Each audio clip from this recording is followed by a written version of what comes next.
El hombre en busca del sentido. En este libro el autor nos relata cómo pudo superar los distintos problemas, los cuales nunca le quitaron el ánimo.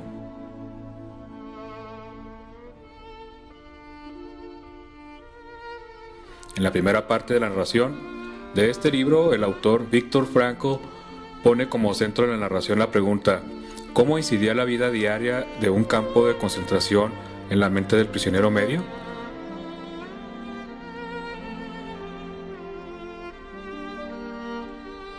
Pues los sucesos citados en el campo de concentración hacían de la mente de los reclusos una absoluta y completa paranoia, debido a la violencia con que los capos sometían a los reclusos.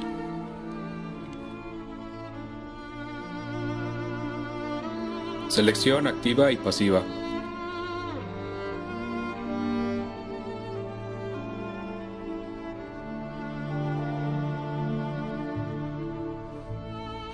En esta parte del texto se relata otro hecho brutal y cruel, que era la selección de prisioneros para trasladarlos a otro centro, el cual no era nada más que otra vil mentira, y esta servía de excusa para deshacerse de los prisioneros enfermos y o viejos, los cuales ya no hacían muy bien sus servicios.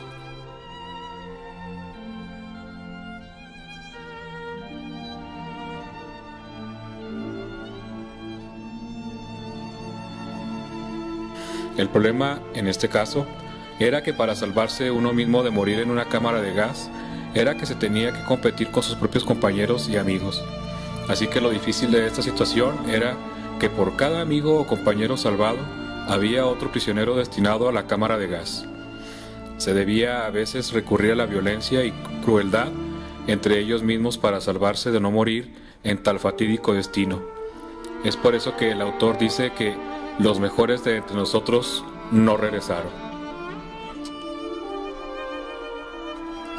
El informe del prisionero número 119.194, ensayo psicológico. Frank argumenta que le empezó a encontrar sentido a su existencia a partir del momento en que la empresa para la cual era esclavo empezó a regalar boletos canjeables por cigarrillos, los cuales a su vez se podían canjear por sopas. Estas sopas eran como un gran deleite y una gran manera para quitarse un poco el peso de sus problemas. Pero no era así para todos, pues para otros compañeros que ya habían perdido el ánimo de vivir, esos boletos los cambiaban por cigarrillos, y cuando a un compañero lo veían fumando, era dado por hecho que quería disfrutar los últimos días de su vida fumando, pues porque el placer de fumar era exclusivo para los capos. Este sujeto prefería morir fumando como capo que morir como prisionero. Es difícil de explicar este tema psicológicamente, pues los pocos sobrevivientes se rehúsan a contar sobre sus experiencias y se cierran ante este tema. El autor trató de demostrar al mundo un análisis de lo que le sucedió con franqueza y valor, pero lo quería publicar en anonimato. Luego desistió y quiso que su historia fuera conocida por el mundo que lo rodeaba. Primera fase: internamiento al campo.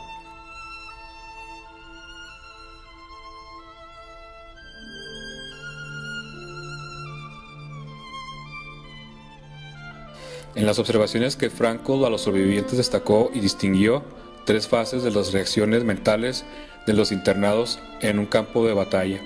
La fase que sigue a su internamiento.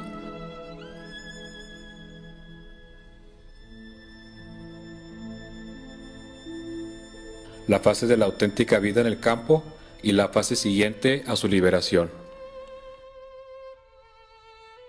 Estación Auschwitz. La principal característica de la primera fase es el shock. Frankl relata en esta parte del libro la experiencia que tuvo, o más bien el sentimiento de temor o miedo que tuvo cuando se dio cuenta que lo llevaban a él y a otros reclusos a la ciudad de Auschwitz. El nombre de esta ciudad era sinónimo de tortura, cámara de gas y crematorios. La mente en este preciso momento le juega bromas y le hace pensar que los gritos de los capos son de personas a las cuales las están asesinando una y otra vez.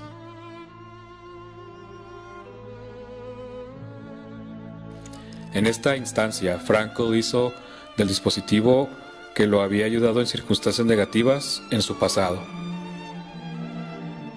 La primera selección.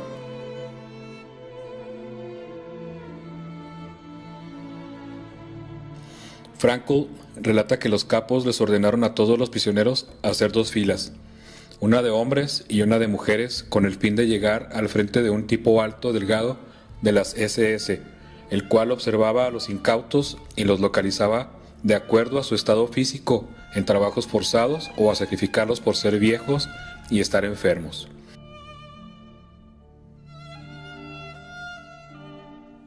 Los incautos, al momento de la decisión del tipo de la SS, no sabían de qué se trataba el lugar en el que los ponían. La derecha significaba trabajos forzados, la izquierda indicaba cámara de gas o crematorio.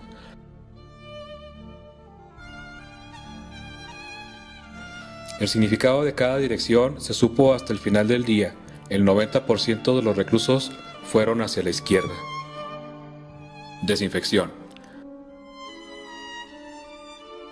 En esta etapa del relato, el autor comenta que un hombre de las SS los dirigió hasta una cámara en la cual les dijeron que contaban con 2 minutos para desnudarse por completo. Al estar completamente desnudos, los látigos azotaron la piel desnuda de los incautos. A continuación los llevaron a afeitar hasta dejarlos sin ningún cabello en sus cuerpos. Esta acción era nada más para demostrar que eran iguales e inferiores que los señores, que tenían el poder y potestad sobre ellos. Nuestra única posesión, la existencia desnuda.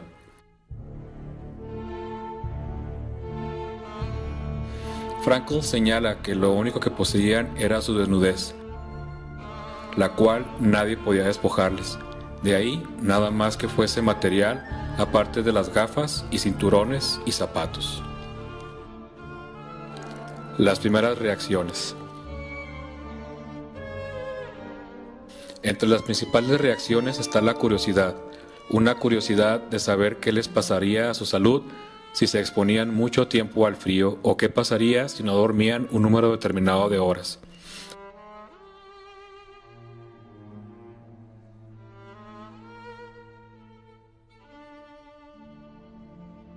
Lo primero de lo que se dan cuenta es que algunos libros de medicina mentían, pues porque afirmaban que al no dormir muchas horas sería dañino para la salud o que al exponerse al frío sus defensas contra resfriados disminuiría. Mentira, afirma Frankl. ¿Lanzarse contra la alambrada?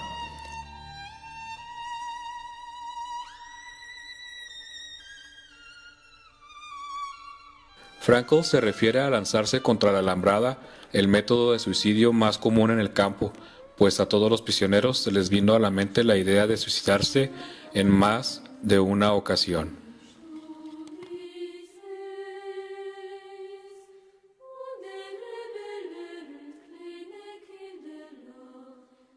Segunda fase, la vida en el campo, apatía. El prisionero pasaba de la primera fase a la segunda fase con un sentimiento de apatía, el cual se traduce como una muerte emocional. El prisionero se llena de una nostalgia muy aguda al recordar a su familia y a las personas que lo rodeaban en momentos pasados. Otro síntoma o factor era la frialdad causada por el maltrato emocional y físico que recibían los reclusos de parte de los capos.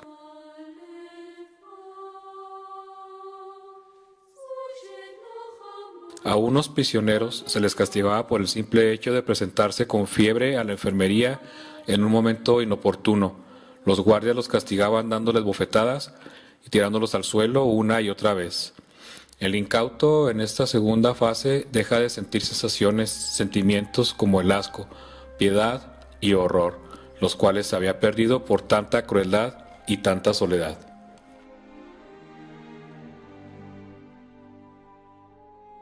El insulto. Una vez en el campo, un capataz me dijo que no era un buen trabajador, que un cerdo como yo tenía el único objetivo de morir, y me hizo una pregunta retórica y yo le respondí con valor. Entonces el capataz se lanzó contra mí y me derribó. Yo había hecho una media amistad con un capo, el cual me contaba sus historias de amor y sus aventuras. Gracias a este capo no morí ese día a causa del capataz, argumenta Franco. El trato y la forma en que las personas que ejercen el poder nos miraban era tal como el trato de una bestia. La apatía, que es la característica de la segunda fase, era más una forma de autodefensa que una forma de síndrome psicológico. Los sueños de los prisioneros. Los prisioneros en el campo tenían sueños causados por la insatisfacción de sus necesidades diarias. ¿Con qué soñaban los prisioneros? Con pasteles, pan, comida, una ducha con agua templada. Cierta ocasión, dice Frankl, que se despertó debido a los lamentos de un compañero que estaba teniendo pesadillas. Entonces él se decidió a despertarlo para que el hombre dejara de sufrir. Estaba a punto de hacerlo cuando se le vino a la mente un pensamiento que le decía: no hay peor sufrimiento que el que estamos viviendo en este campo. Entonces se dio cuenta de que una pesadilla no se compara con el sufrimiento del campo y mejor dejó dormir a su compañero. El hambre.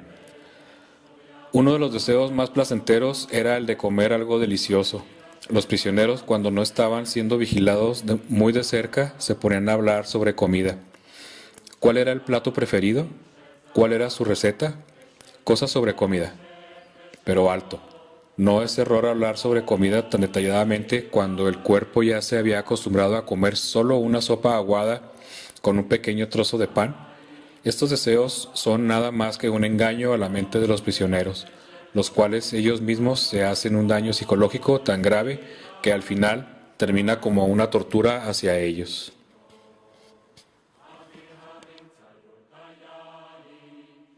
Sexualidad. La sexualidad debía de ser un hecho en los campos de concentración donde solo había hombres, pero en este campo el deseo sexual era tan poco que ni en los sueños los hombres se ocupaban tanto de este deseo. Ausencia de sentimentalismo.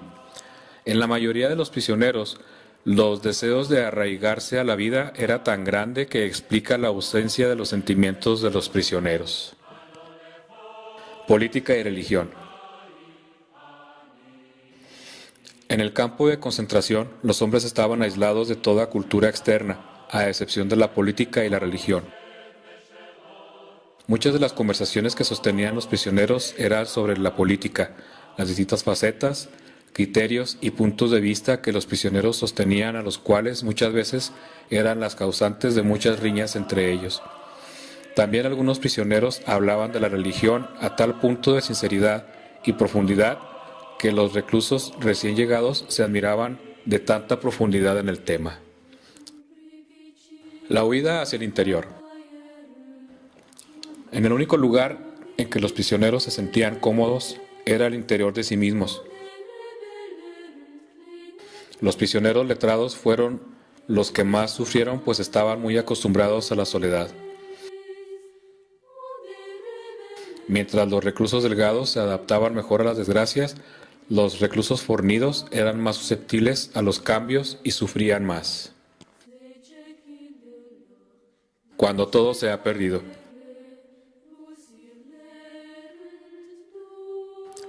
La mente de los prisioneros está en constante dolor, recordando a sus esposas, hijos, hermanos, padres, etc. Mientras el sentimiento de tristeza se les viene a la mente, un profundo deseo de placer les viene junto al recuerdo de sus seres queridos.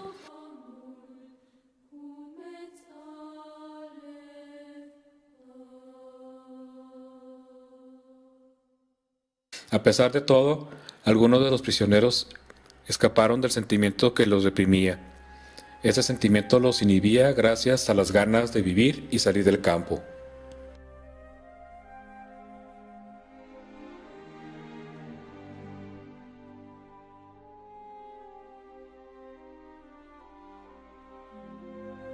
Meditaciones en la zanja. Esta intensificación de la vida interior ayudaba al prisionero a refugiarse contra el vacío, la desolación y la pobreza espiritual de su existencia, devolviéndole a su existencia anterior. Al dar rienda suelta a su imaginación, ésta se recreaba en los hechos pasados, a menudo no los más importantes, sino los pequeños sucesos y las cosas insignificantes. A medida que la vida interior de los prisioneros se hacía más intensa, sentíamos también la belleza del arte y la naturaleza como nunca antes habíamos sentido. Arte en el campo. Frankl dice, ¿por qué no iba a haber arte en el campo? El término arte dependía de la mentalidad o del criterio de cada persona y dependía de ella a lo que le podía llamar arte. Luego del trabajo pesado, diario, los reclusos se reunían en los cuartos para contar chistes, poemas, narraciones, crónicas y más, con el único fin de olvidarse de las desgracias. Este método de diversión funcionaba. Así los prisioneros se olvidaban de los problemas por un buen rato. Humor en el campo. Era difícil suponer que podía crearse algo parecido al arte en el campo, pero sucedía. El humor forma parte de la vida diaria, recrea y pone calma a los prisioneros. Frankl propuso a sus compañeros que prometerían inventar una historia divertida cada día, con la cual buscarían relajarse y disfrutar de su estadía en este horrible lugar. ¿Quién fuera un preso común? Frankl y sus compañeros vieron en una mañana pasar a unos nuevos reclusos y ellos empezaron a envidiarlos porque disfrutarían, por así decirlo, de ropa limpia, un cepillo dental, zapatos nuevos y por lo menos se bañarían todos los días. Pero ellos luego se dieron cuenta que los nuevos prisioneros terminarían al final igual que a ellos, sucios, con los dientes desasiados, pasando días enteros sin tomar un baño. Al final de todo, la envidia de alguna forma se tornó como un sentimiento de felicidad. ¿Al campo de infecciosos? Un médico amigo de Frankl le sugirió que se mostrara como voluntario para asistir a los enfermos de tifus. Les dijo que iría a un campo de infectados de tifus. Al principio sonó como una mala idea por la enfermedad, pero luego se tornó como una manera de salir de ese maldito lugar como era el campo. Añoranza de soledad. Cierto que había veces en que era posible y hasta necesario mantenerse alejado de la multitud. Es bien sabido que una vida comunitaria impuesta, en la que se presta atención a todo lo que uno hace y en todo momento, puede producirlo la irresistible necesidad de alejarse, al menos durante un corto tiempo. El prisionero anhelaba estar a solas consigo mismo y con sus pensamientos, añoraba su intimidad y su soledad. Juguete del destino. Resulta difícil para un extraño comprender cuán poco valor se concedía en el campo a la vida humana. El prisionero estaba ya endurecido, pero posiblemente adquiría más conciencia de este absoluto desprecio por la vida cuando se organizaba un convoy de enfermos. Los cuerpos demacrados se echaban en carretillas que los prisioneros empujaban a lo largo de los muchos kilómetros, a veces entre tormentas de nieve, hasta el siguiente campo. Si uno de los enfermos moría antes de salir, se le echaba de todas formas porque la lista tenía que estar completa. La lista era lo único importante. Los hombres solo contaban por su número de prisionero. Uno se convertía literalmente en un número. Que estuviera muerto o vivo no importaba, ya que la vida de un número era totalmente irrelevante. Y menos aún importaba lo que había tras aquel número y aquella vida, su destino, su historia o el nombre del prisionero.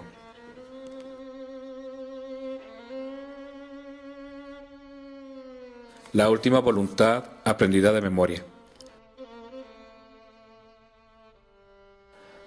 Y ahora se disponía por segunda vez el transporte al campo de reposo. Y también ahora se desconocía si era una estratagema para aprovecharse de los enfermos hasta su último aliento. Aun cuando solo fuera durante 14 días, o si su destino serían las cámaras de gas o un campo de reposo verdadero.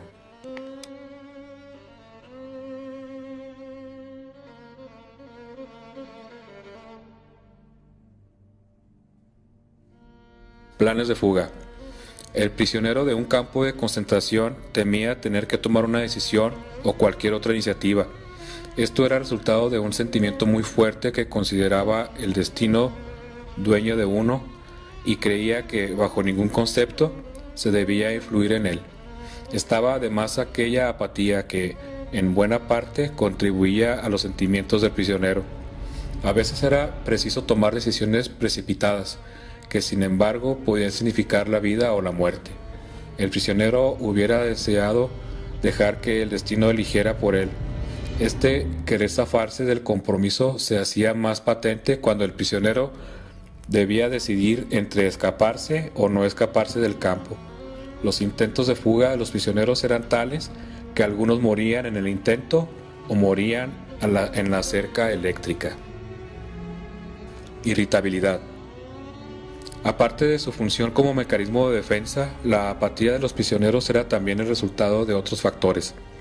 El hambre, la falta de sueño contribuían a ella, al igual que ocurre en la vida normal, así como la irritabilidad en general, que era otra de las características del estado mental de los prisioneros. La falta de sueño se debía en parte a la invasión de toda suerte de bichos molestos que, debido a la falta de higiene y atención sanitaria, infectaban los barracones tan terriblemente superpoblados. El hecho de que no tomáramos ni una pizca de nicotina o cafeína contribuía igualmente a nuestro estado de apatía e irritabilidad. La libertad interior. Viktor Frankl trató de demostrar en su libro que al ser humano lo pueden encarcelar, aislar, separar de sus seres queridos, le pueden quitar todo lo material, pero lo único que no se le puede quitar es la misma característica de ser humano: